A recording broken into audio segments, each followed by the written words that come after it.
Oh, well, listen, we have one of South Africa's most eligible bachelors here in studio. Siv Ngesi, how do you feel about that? Eligible bachelor. My mother's very happy. She said, oh, eligible bachelor. Oh, well, you know what? You've been doing some great things. I know last year for your birthday, you ran that Dignity Drive. This year, this coming Thursday, you're doing a Twitter blanket drive as well as a Dignity Drive.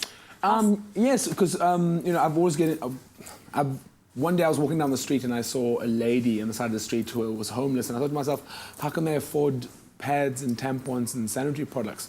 And then I got involved in this Dignity Drive, and it's the first time we did it when I was here on the show. We raised 14,000 packs of pads and 15,000 rand. And we distributed them. It took less than 2 hours to distribute them to everywhere that needed them.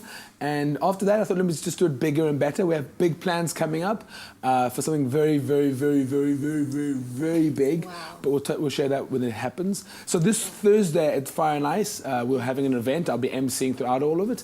And you can actually drop between now and then at the Fire and Ice Cape Town. You can drop blankets or sanitary products, anything. We'll take moon cups, we'll take pads, we'll take tampons, just to be able to show people what South Africans can do. Wonderful stuff. Now, if there's one thing that anybody has noticed on your social media, you are a champion for the underdog, for the less privileged, for those who don't necessarily have the most in life in general.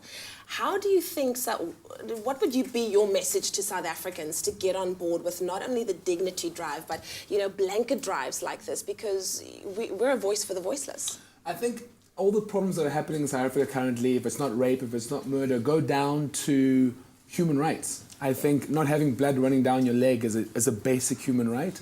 Not being raped and murdered by a 40-year-old man who lives behind your house is a basic human right. To be able to live your life fully with basic needs, I think, is a human right. And I think we South Africans need to go back to the basics. It's not women's rights. It's not men's rights. It goes back to basic human rights, and I think we've lost that in South Africa.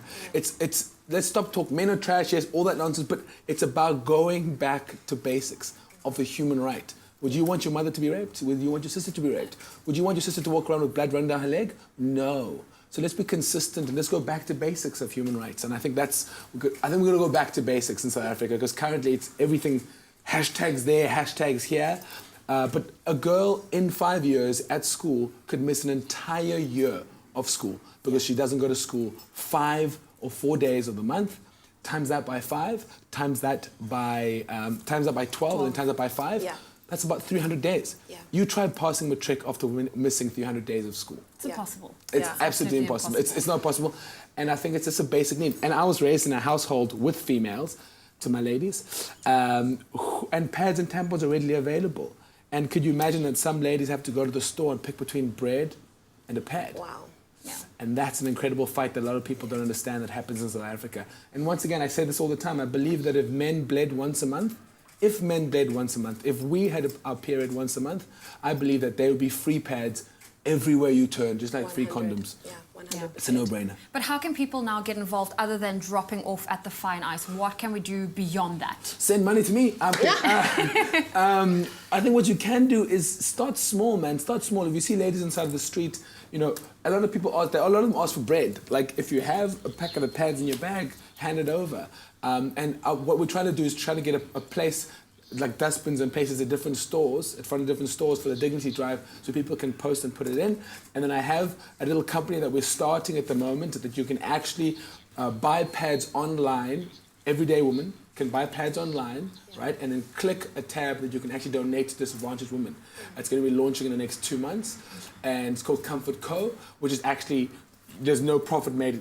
All the money goes from there to there. It delivers to your house, everyday ladies, and you can click on a tab and it delivers to ladies around the Western Cape, and we're going to make it national eventually. Oh, Siv, you're amazing. Thank you so much for being on the show, and thank you for doing what you're doing. First of all, your boots. Show us Leanne Williams. Just change the subject, but Leanne Williams. It was deep, but look at those boots. I had to talk about the boots.